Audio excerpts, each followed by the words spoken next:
चार जो हीरो थे, खासकर मोहम्मद अली साहब, वहीद मुराद साहब, नदीम साहब, शाहिद साहब, इन चारों में से आप सबसे ज़्यादा किसको पसंद करती थी? के चारों में से एक तो भाई थे, अली भाई।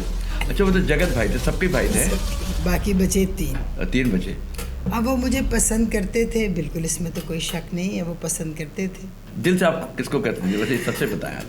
अब बेग साहब को।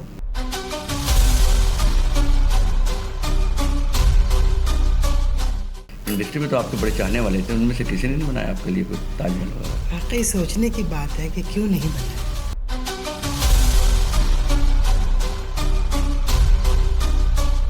वो इश्क जोरों पे था ना, तो जब इश्क जोरों पे होता है तो फिर इन चीज़ों का ख्याल नहीं रहता।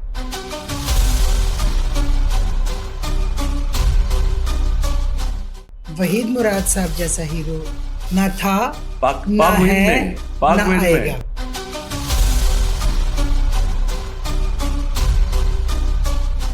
मगर सही प्यार तो आपने राइल वारी साहब से किया था और उनसे शादी की, टूट के किया। तो ये फिर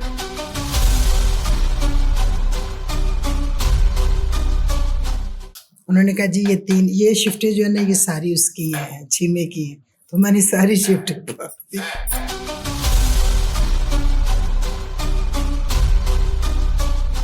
उसके बाद मैंने कहा राइल साहब अब मैं चलती हूँ, तो राइल साहब ने अपनी टेबल से जंप करके वो मेन डोर के पास आ गए, उन्होंने दरवाजे को लॉक कर दिया।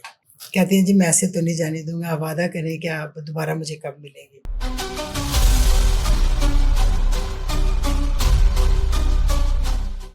कि मैंने लड़कियों को देखा कि वो खत लिख के भेजती थी तो मोहब्बत होती, तो बस फिर मैं मर गई तो फिर मैं क्या करती।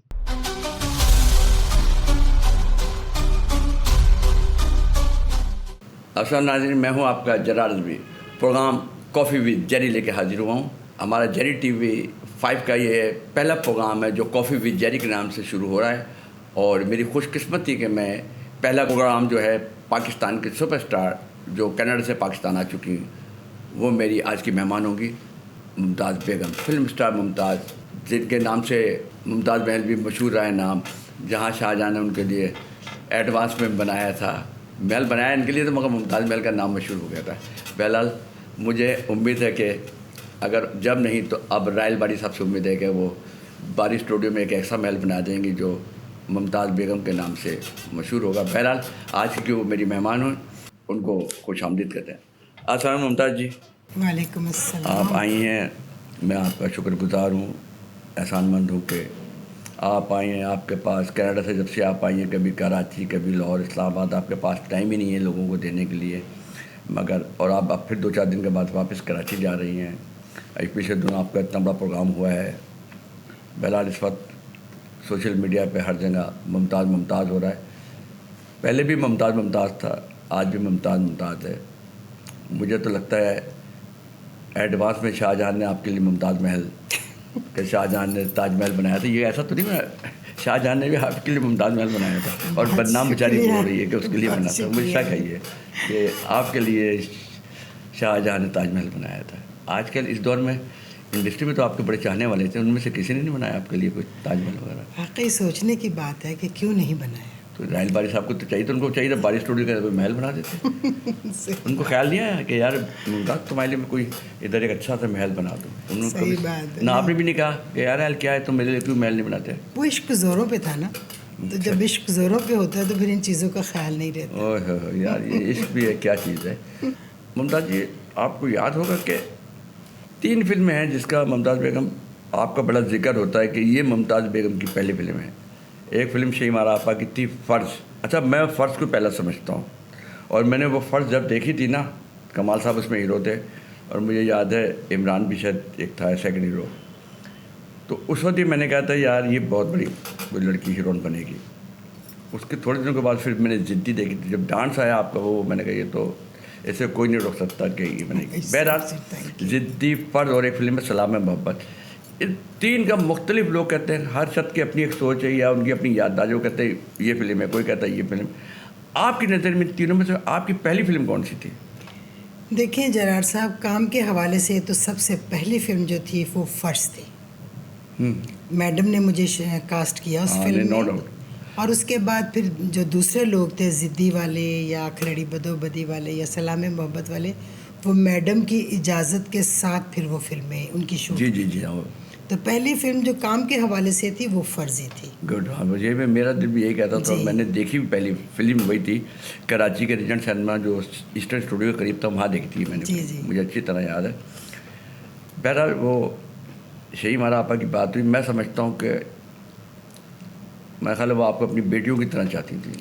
उनके बड़े एहसानात हैं मुझ पे। बहुत नाइस। अच्छा वो मुझे अक्सर लोगों से प्यार में कि जरार भी मेरा छोटा भाई भी और मेरा भतीजा भी, वो अब्बा हमारे फादर बाकर साहब की वजह से वो अक्सर ये कहती थी, वो मेरे फादिल को बाकर भाई कहती थी। कहता ये मेरा भतीजा भी भाई भी। बहरहाल बेटा, एक तो आपको मुमताज़ जी मैं ख्याल है आपा ने शही मारा ने बहुत प्यार दिया। उसके बाद मैं ख्याल है बाबरा शरीफ उनकी टीम में आप जो चली गई तो उनकी टीम में बाबरा आ गई। मगर आप दोनों को ज़्यादा मेरा ख्याल है हीरोइनों में उनकी पसंदीदा हीरोइन जो रही, आप दोनों ही रही मेरा ख्याल है। बिल्कुल ऐसे। क्या ख्याल है? अच्छा मुमताज़ भाई ने एक बात तो बताएं कि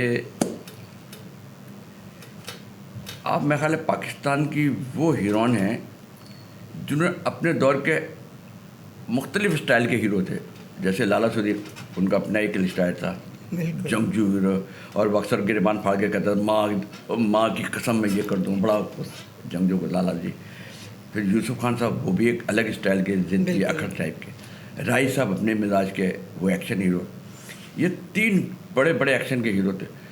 फिर उसके साथ आप मोहम्मद अली साहब की हीरोइन, वहीद मुराद साहब की हीरोइन, शाहिद साहब की हीरोइन, गुलामुद्दीन साहब की, नदीम साहब की, मकसद इतनी हीरोइन। फिर आपकी ज़िंदगी में फिर तीसरे स्टाइल के हीरो कॉमेडी आ गए, मुनव्वर ज़ीर साहब, अली एजाज साहब। मकसद आप वाहिद हीरोइन हैं जिन्होंने हर किस्म के उस दौर के हीरोज़ के साथ काम किया। अल्हम्दुलिल्लाह। ये एक एजाज़ है मैं समझता हूँ। थैंक यू कि ऐसे ऐसे हीरोज़ के काम, और बिल्कुल ही एक अलग मिजाज के सब थे। ऐसे और आप मगर चार जो हीरो थे, खासकर मोहम्मद अली साहब, वहीद मुराद साहब, नदीम साहब, शाहिद साहब, इन चारों में से आप सबसे ज़्यादा किसको पसंद करती थी? और इन चारों में से आपको कौन पसंद करता था? वो सच सच बताइएगा आज, जो लोगों को पता चल जाए ना सच बात। इतने अर्से बाद पता नहीं चला बहुत से लोगों को। गुजारिश ये है कि चारों में से एक तो भाई थे, अली भाई। अच्छा वो तो जगत भाई थे, सबके भाई थे, जेबा भाभी और अली भाई। वाह वाह वाह। बाकी बचे तीन बचे। अब वो मुझे पसंद करते थे, बिल्कुल इसमें तो कोई शक नहीं है, वो पसंद करते थे। अच्छा वो टास्क करने के देखें इन तीनों में, तो आप किसको करती थी, वो किसको, उनमें से कौन आपको करता? दिल से आप किसको करती थी वैसे सबसे बताएं आज? अब बेग साहब को। बेग साहब को? नदीम साहब को? नदीम साहब को। देखिए आप सब गवा रहिएगा, नदीम साहब को, यानी कि वो मेरा नदीम बेग साहब, प्यार में नदीम साहब, उनको पसंद करती थी। और काम ज्यादातर मैंने वहीद साहब के साथ किया। अच्छा वहीद साहब के साथ आपकी जोड़ी लगती भी थी? जी बहुत बहुत अच्छी, क्योंकि आप दोनों के गोल चेहरे थे ना, बहुत एक जैसे गोल गोल चेहरे थे, और वो बड़े अच्छे थे वहीद साहब, नो डाउट। लेकिन मुमताज जी, मैं तो वहीद साहब को जब वो निसार मुराद साहब अपने फादर की प्रोडक्शन कराची में करते थे, जब से मेरा उनके साथ उठना बैठना था ऑफिस के अंदर। वो उसमें एक वैन टाइप की होती थी, उसमें पीछे लिखा होता था गिलास पे फिल्म आर्ट्स। अच्छा। फिल्म शीशा नहीं होता पीछे, वैन टाइप की होती थी जिसमें प्रोडक्शन के लोग आते थे, उनके घर से खाना वाना पक के आता था। अच्छा वही साहब वो हैं जिनको, क्योंकि उनकी टीम में, निसार मुराद साहब की टीम में संतोष साहब और दर्पण साहब ज़्यादा काम करे। ये दोनों भाई कहते थे निसार आपके घर में तो अपना हीरो, आपको तो अपना घर में हीरो है। तो देखें उन दोनों भाइयों की एक सच ही हो गया कि एक फिल्म शुरू की वही साहब ने, हीरा पत्थर, जेबा भाभी के साथ। जेबा भाभी हीरोइन थी, हीरो दर्पण साहब थे, मगर उसमें गधे वाला गधा गाड़ी चलाने का रोल था। दर्पण साहब टाल लेते क्योंकि दर्पण साहब एक सुपरस्टार थे। क्योंकि मैं समझता हूँ पाक में संतोष कुमार दर्पण साहब से ज्यादा हसीन कोई पैदा नहीं हुआ, और पर्सनालिटी वाइज मोहम्मद अली से जैसा कोई पाकिस्तान इंडिया में नहीं आया। तो वो दर्पण साहब टाल लेते कि यार गधा गाड़ी वाला बनूंगा, ये वो टालते रहे। फिर गुस्से में इकबाल रिजवी साहब डायरेक्टर थे, उन्होंने कहा कि यार विद्युत आप खुद ये करें रोल।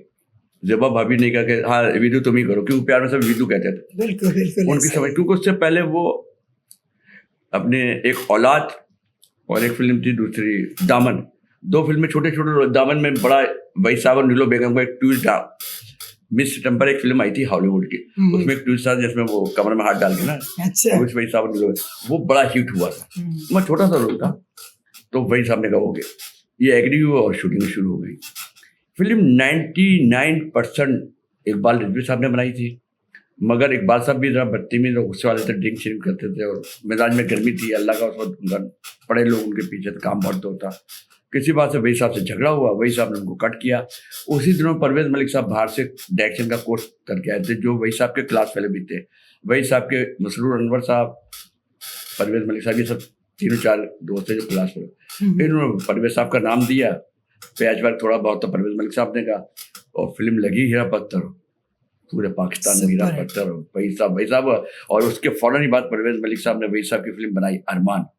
वो भी सुपर वो डुपर। फिर उसका गाना अकेले न जाना उड़ा के रख दिया। आज तक चल रहा है। हम बार बार हमारे लियाकताबाद में सनमत फिरदौस वहाँ लगे, हम रोज फिल्म देखने चले जाते थे, यकीन माने। लेकिन मैंने जहाँ तक सुना है या जो मेरे नॉलेज में है, कहते हैं कि जो उर्दू फिल्म्स का जो स्टार्ट था वो वहीद मुराद साहब ने ही किया। जी जी, बल्कि स्टार्ट भी तो उनकी बड़ी मेहनत है, बड़ी कुर्बानियां हैं उनकी।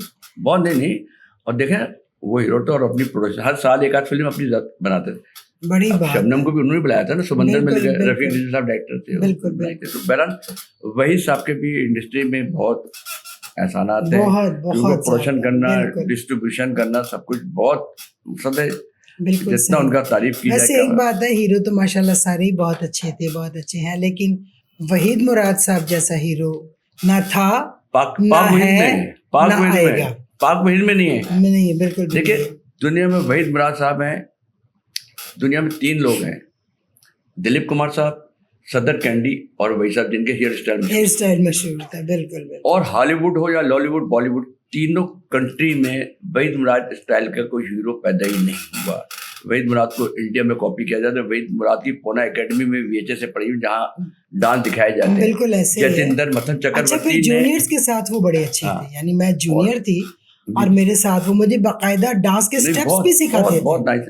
बिल्कुल, कोई तो वहीद मुराद साहब की क्वालिटी देखें, हेयर स्टाइल उनका मशहूर हुआ, चॉकलेटी हीरो उनको कहा गया, डांस उनका मशहूर हुआ, डांस उनका मशहूर, वो लव सीन जो उनकी वॉइस बोलने का अंदाज था वो बहुत खूबसूरत था।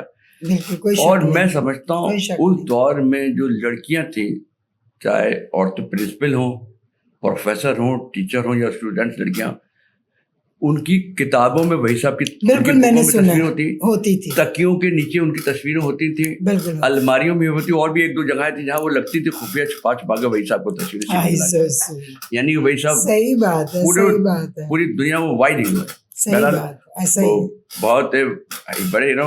बल्कि कल परसों अगर आपके पास टाइम हुआ तो मैं और आप वही साहब की कब्र में चलेंगे, जरा सलाम करेंगे, कुछ बातचीत वही कर लेते हैं उनकी कब्र पे, जरूर पढ़ते जाके। ये मैंने प्रोग्राम बनाया हुआ था कि आपसे कहूँगा तो मंडे को, कल संडे को, जब आप कहती हैं आपके पास टाइम होता तो सलाम करने चलते हैं। जरूर। अच्छा, एक बार ये तो हो गई बात है, प्रेम तो वैसे आपके पसंदीदा नदीम बेग साहब भी थे, नदीम और नदीम बेग साहब, मगर सही प्यार तो आपने राइल बारी साहब से किया था और उन्हीं से शादी की, टूट के किया। तो ये फिर एक है कि राइल बारी साहब फिदा क्यों हो गए, उनकी क्या आपको ऐसी बात पसंद आई जिसने आपको उनका दीवाना बना दिया? ये कल भी मुझसे किसी ने पूछा था कि ये मामला कैसे हुआ था।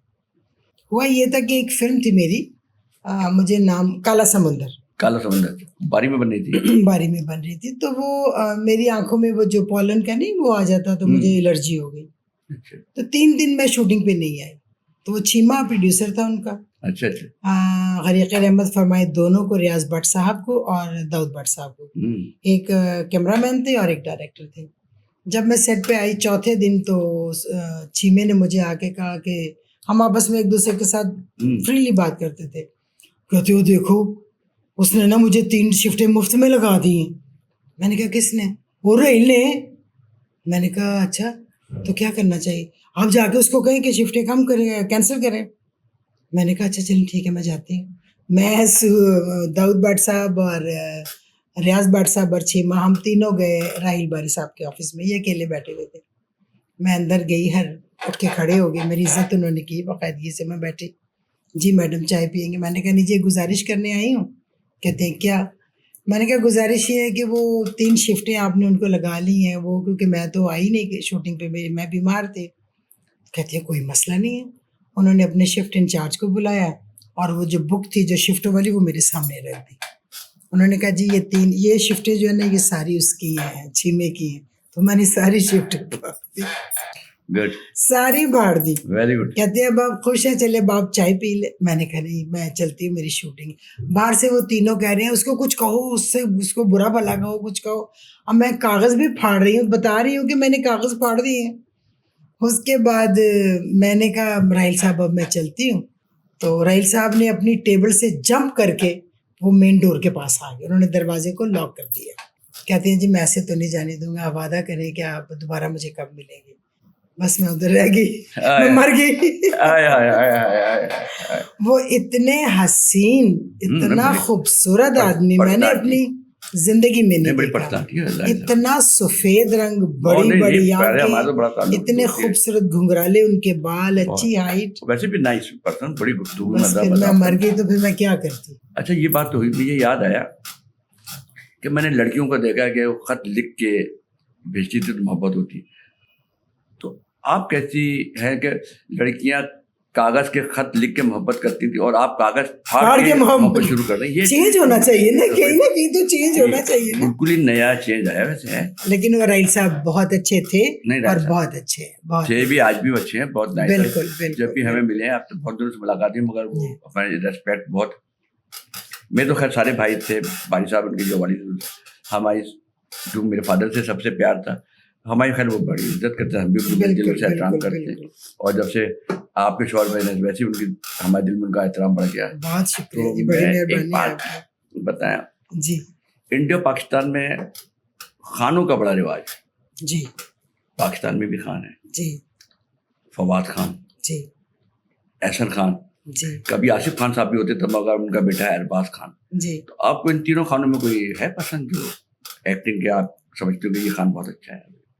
ऐसा ऐसा अच्छा, गलती से वो मेरा इंट्रोड्यूस कराया हुआ मेरा आपको पसंद। बहुत अच्छा काम करते हैं, बहुत अच्छा। बहुत वैसे भी बहुत अच्छा। एक नहीं, दफा मतलब मैं बहुत अच्छा उनके साथ एक दफा मेरी मुलाकात हुई थी, बहुत ही अच्छे। अच्छा, उसकी भी खूबी है कि वो अच्छा विलन का रोल करते हैं तो भी बहुत अच्छा, हीरोशिप करते हैं तो भी बहुत अच्छा, वो अच्छी। खूबी है कि आपको भी बड़ा पसंद करता है, वो इंडिया से जो मुमताज है उनको भी बड़ा पसंद, दोनों मुमताजों को, ये कैसे कह रहे हो, दोनों मुमताजों को पसंद करता है, ये ये पूछना पड़ेगा। आप अब मैं जा रही हूँ, मैं पूछेंगे पूछूंगी मेरे होते हुए तूने उस मुमताज को क्यों पसंद किया, अपने घर में रखा जा रहा था, ये क्या चक्कर है? पूछूंगी, जरूर ये जरूरी है। पूछूंगी। अच्छा, इंडिया में 3 खान बड़े मशहूर हैं, आमिर खान, शाहरुख खान, सलमान खान।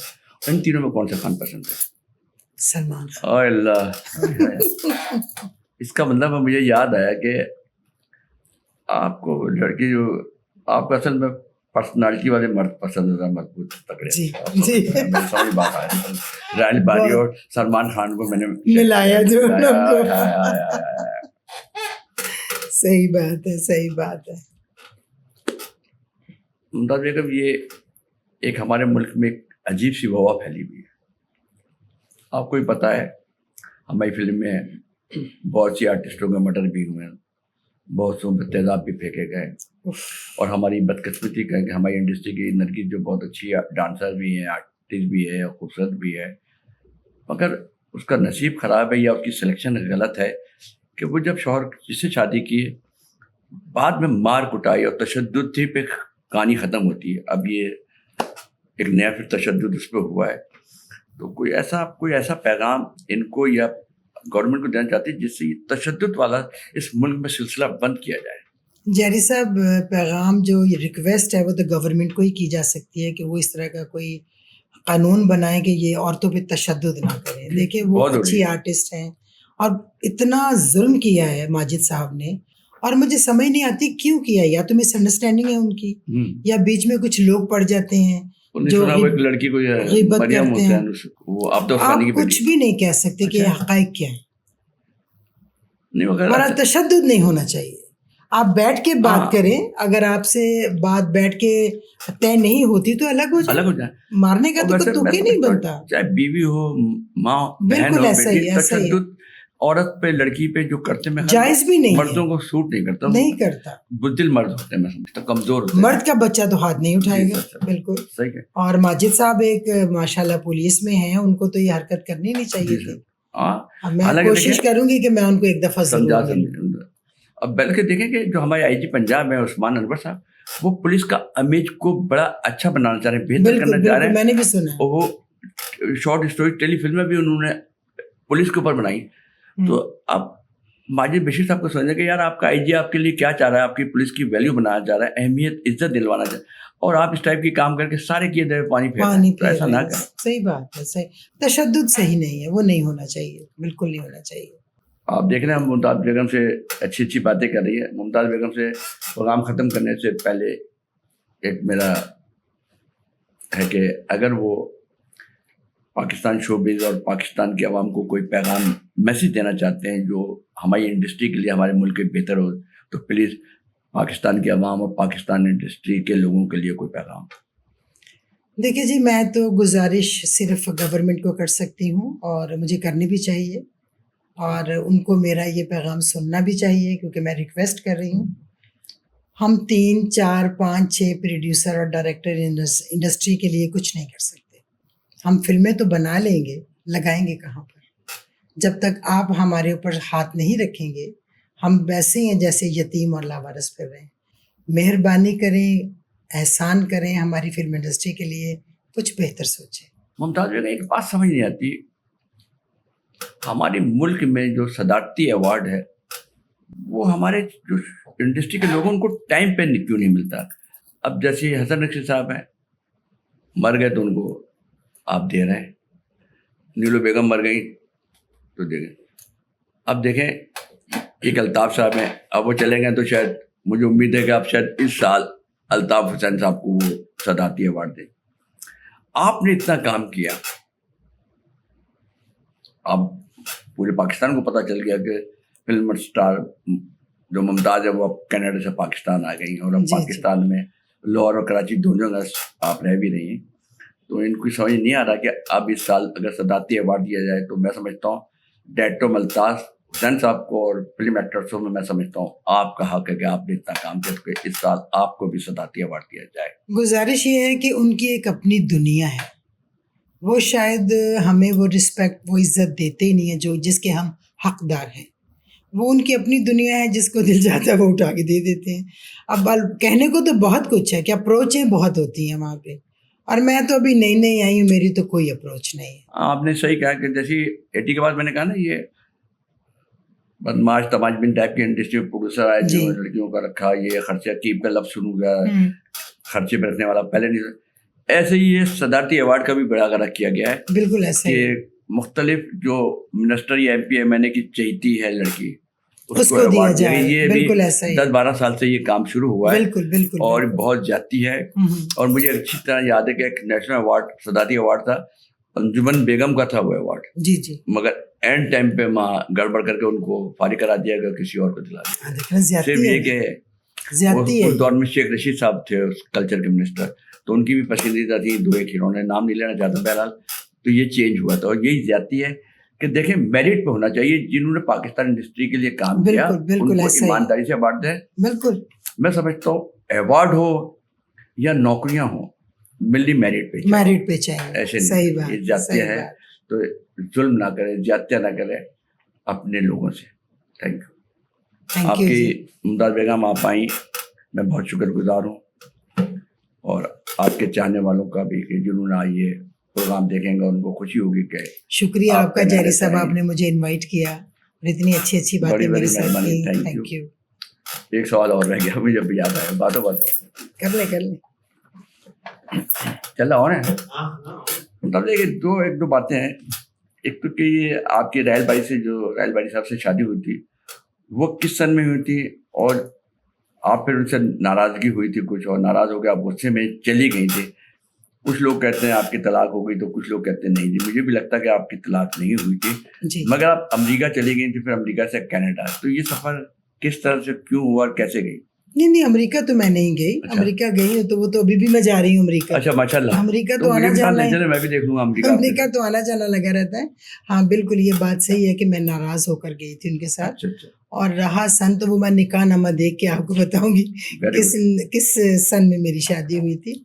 बहरहाल देखिए, मैं गुजारिश करूँ, लोगों के पास इतना टाइम है, फजूल बातें करने का। बहुत ज़्यादा, कुछ लोग तो बहुत फजूल बातें बकवास और करते हैं। क्यों करते हैं मुझे नहीं पता, या शायद हमारे पाकिस्तानियों को आदत हो गई है फजूल बातें करने की। अच्छा, मैं समझा था आपने कहा था कि वो राहल भाई साहब उठ के आए और उन्होंने इजहार किया कि आप आएंगे, यानी कि उनको मोहब्बत हो गई।